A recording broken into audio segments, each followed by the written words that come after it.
Yo, I want to thank you for joining today for Soundoff. This is your boy, Kate Paper Chase, and welcome to Soundoff. All right, so today, what we're going to talk about? We're going to talk about dreams. I think this is a real interesting subject. It was suggested to me, so I said, all right, I'll do a quick video on dreams just to talk about the different realms and the different kind of dreams. The name of the build is called Astral Travel, Witch Riding, and OBE, How to Lucid Dream. So that's what we're going to talk about. We're going to talk about the differences between astral travel and dreaming, lucid dreaming, and out of body experiences. And what I'm going to do, I'm going to give you some tips so it'll be a little bit easier. So if that's something that you're trying to do as far as the astral travel, these tips will help you get there a little bit faster. All right. So let's just take a look at it now. So why do we dream? Whether you're aware of it, we all dream each and every night. Dreaming is what helps our body to rejuvenate. It helps our cell growth, and basically it's a repair. So every night when we go to sleep, we have different stages of our sleep. So the sleep stage that we dream in is called REM sleep, or rapid eye movement sleep. Doing this rapid eye movement sleep is when you do your dreaming. Now, a lot of people don't remember their dreams, and a lot of people say that they don't dream. We're going to think of some ways. Well, I'm going to give you some ways that we can actually go in and just remember your dreams a little bit better. All right, so during this REM sleep is when your body is doing the lucid dreaming. Now, a lot of times, when you're in this REM sleep, our body is going to move. So it's actually a chemical that our brain submits. And this chemical, what that does is it paralyzes us. So it keeps us from jumping out of the bed. So whatever we dream, we're not jumping around. But as you know, sometimes that goes wrong, right? Because I remember sometimes I'm jarred out of a dream, like when I hit the ground, I might be falling or somebody can hit me in a dream.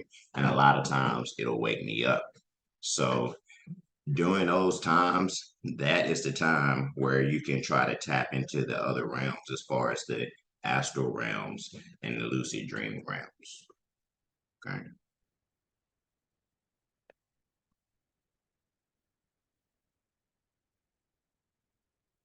Now, when we were kids, it was a lot easier to lucid dream. It was a lot easier to astral project because in kids, we don't have a lot of the same thoughts and stuff we did, and we're more on the imagination. So being able to imagine things, I think that made it easy for us as we were kids, to do that kind of thing because we were more imaginative then. So I found out that I used to astral travel and I used to lucid dream a lot more when I was younger because it was just easier. You can still do it as an adult, but I think it's just harder for us. So, you might have to practice, you might have to use these techniques where it might not be as natural as if you would have done it, when you were a child. Okay, so we talked about dreams. So, what is lucid dreaming? Okay, so lucid dreaming is when you're in a dream and you're aware of the dream. So it's almost like you wake up inside your dream, figure out that you're dreaming, and you control your dream by lucid dreaming. So, okay, you might wake up in a dream. You might say, hey, something's not quite right in this dream. You look, something's not right, and you figure it out, and you wake up in the middle of the dream. So once you wake up in the middle of the dream, you're lucid. So you're able to do things that you wouldn't normally do because you realize that you're in a dream.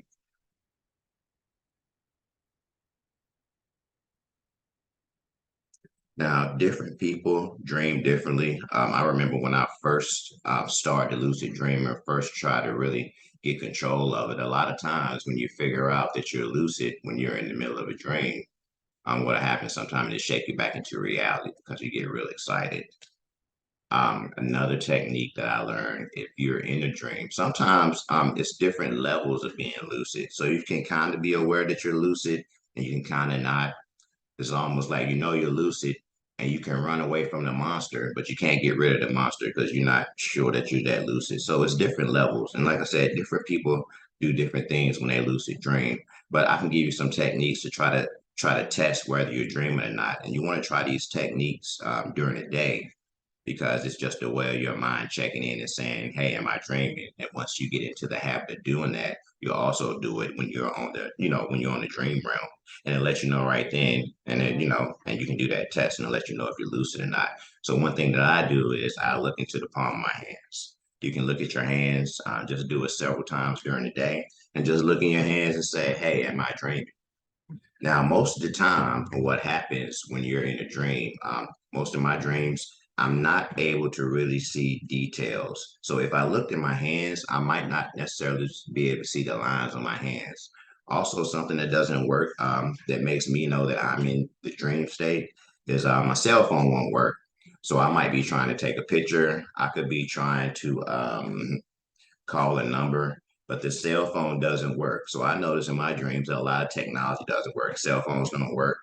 If I have a watch and I'm looking at that watch and I look at the time, if I look again, the time will be different or I can't distinguish the numbers. So a lot of times for me, I can tell that I'm dreaming when I know these certain dream signs. And also, you should be checking the palm of your hand and just checking yourself periodically and saying, "Am I dreaming?"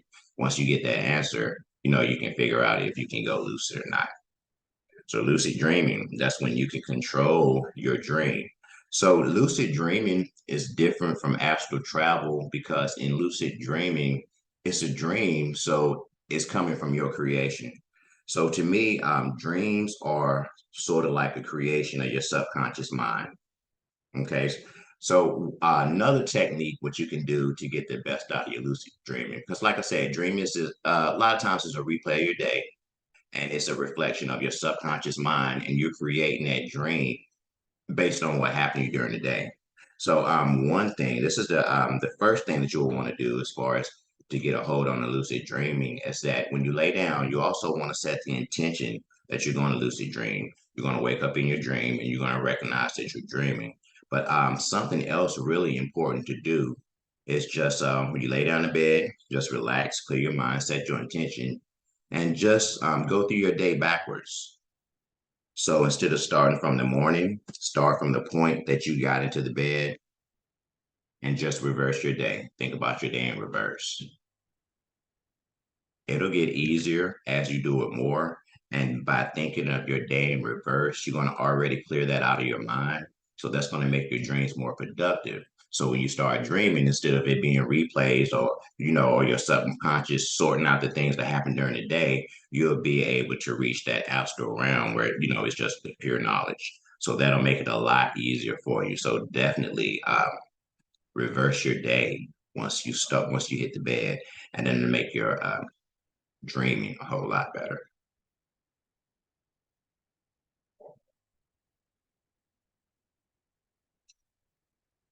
Also, one of the main things I think why people have a problem, because like I said, we dream every night, but remember the dream is the main thing. So a really important thing to do also when you're first starting out, when you're learning to lucid dream, is to keep a dream journal.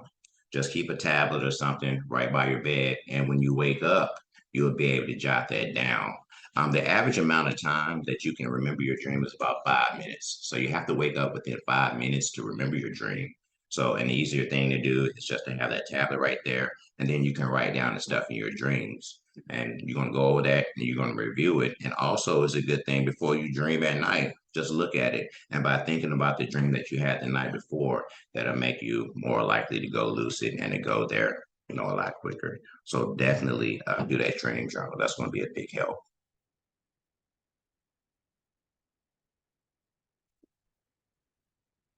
Yep, gotta have that dream journal. And then once you start using Dream Journal, you don't always have to do it because I don't use mine. I'm able to remember my dreams now. It's just a way of just training your mind. Once you get into it, it won't be hard at all.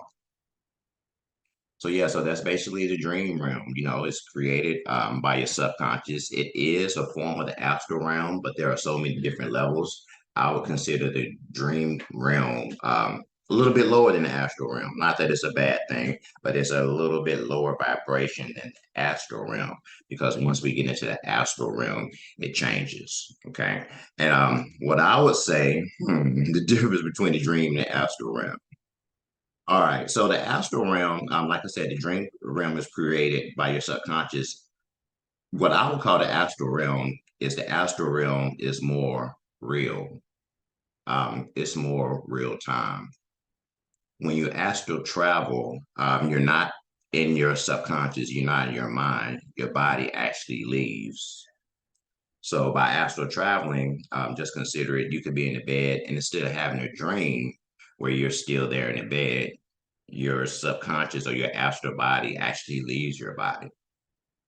Now, this body is connected by a cord. It's a cord that connects your astral body to your body that's in the bed, so you don't have to worry about going anywhere, getting lost, or anything like that. But astral travel is different from dreams because you can actually interact and explore.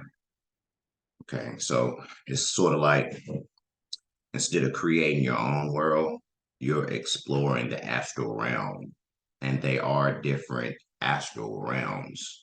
All right. Now, a lot of people say, how do I know the difference if I'm dreaming and if I'm having an astral projection? Because a lot of times they do kind of like blend into each other. But I would say astral projection, if you can picture yourself outside your body, a lot of times when we astral project, we can look down and we can see our body that's still sleeping and we're floating above our body. That's that consciousness that's actually leaving the body. So that's one main thing with that astral travel that I would say.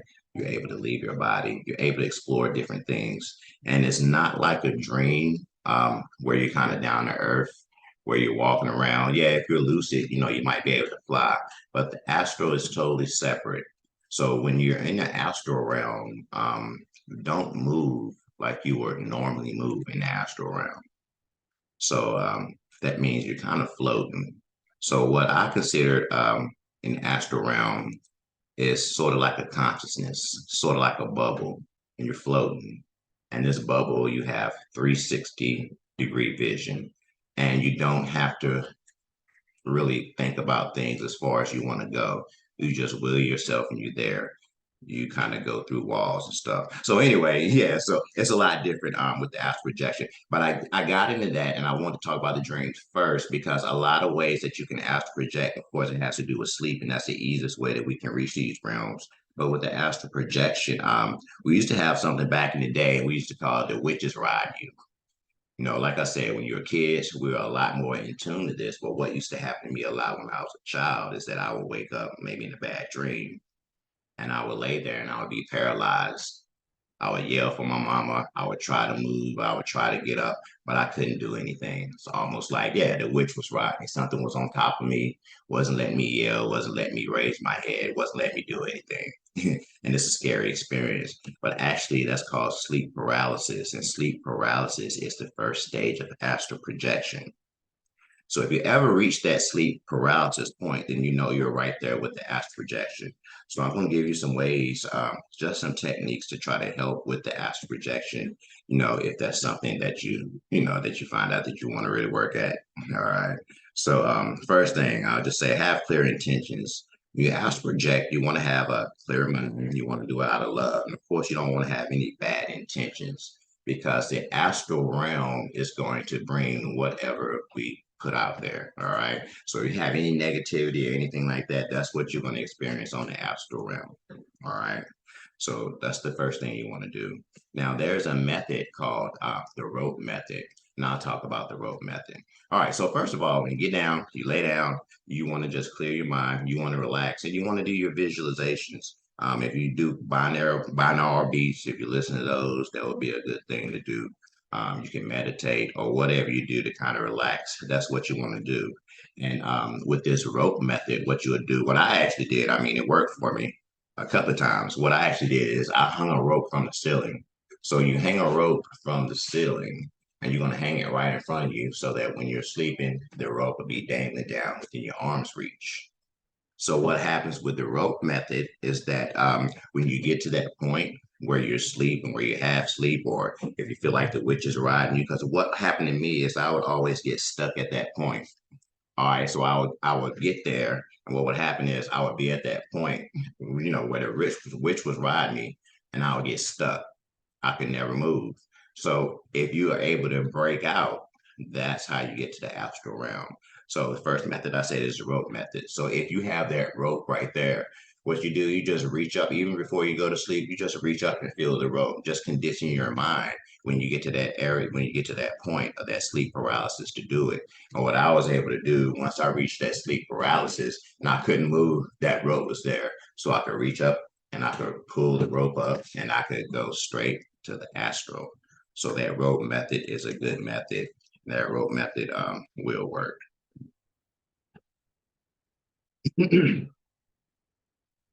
There's another method that I've tried before, and this method is different. It's called a roll method. Okay, so you stuck, the witch is riding you again. Yeah, I went through that stage for a while. I said, this damn witch, yo, you're gonna get up off me. But it's riding me for a while. So I was like, okay. So then I tried something called a roll method. You're not able to move because you're paralyzed. But what you're trying to do, you're trying to roll out of the bed. So you're using the roll method, you're trying to roll out of the bed. Once you roll out of the bed, then you're astral projecting. Now, this was different for me because I was on the ground instead of floating through the air. And maybe I'll have a live, we'll have a part two or something. I'll talk about that. But that's a whole nother video. But yes, you can use the roll method, and that roll method can also get you out of your body. Those headphones, the binaural beats. Sometimes you can actually find the binaural beats that'll say it's a certain frequency and that will help you to astral project. I would definitely try that too, as far as the astral projecting, just anything that can kind of get you to that mindset or get you to that level. And like I said, intention is the strongest thing. Just by having that intent to do it, you should be able to do it. Now, it's not something that you're going to be able to do very quickly. It's probably going to take you some months or some weeks if you're not naturally, adept at doing it. But what I do find out is that if you're very, very stressed out, it's easier to astral project or lucid dream. If you're hungry, if you haven't eaten. So yeah, if you go to bed hungry, it's going to be a lot easier to astral project.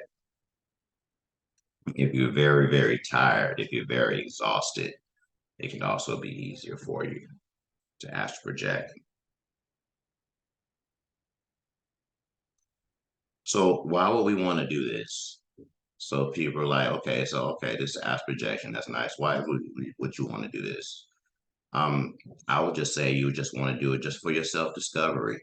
The way I look at things, any kind of tool that we can use that'll give us some insight on ourself, how we work on the insides, the cosmos, how everything's related, balanced, the big picture. I'm all for it. And if we can use that, and hopefully you'll be able to utilize these techniques, whatever knowledge or whatever you gain from the astral plane, you should be able to bring it here and just use that, use it however you can use it. Sometimes it's just all about learning about yourself. And I also said OBE. The reason why I said OBE is because I heard a lot of people say, they'll have that out of body experience when they die or they come back. That's also another form, it's more extreme, but that's also another form of leaving your body. So all of these things is just kind of like a glimpse into the astral world. These are the things that we can do to try to get on that astral plane or just try to make the most of our dreams. A lot of times people go to the astral plane or they go to dreams. They try to solve problems. A lot of times I'll ask myself a question before I go to bed so that, so that when you're sleeping, you can be trying to work out the answer. So just use it to your advantage, the astral travel. Use the lucid dreams to your advantage. People go and have astral sex, somebody that's good at it. Maybe y'all can meet up. You don't have to have astral sex, but just do what you do. You know what I mean? So enjoy it. I would love to hear your comments. Let me know what you thought about this bill, witch riding, astral travel, OBEs, how to lucid dream. And big ups. I want to thank y'all for joining. It's Soundoff. This is your boy K Paper Chase. If you like this video, then go ahead and subscribe, like, and thanks for joining us.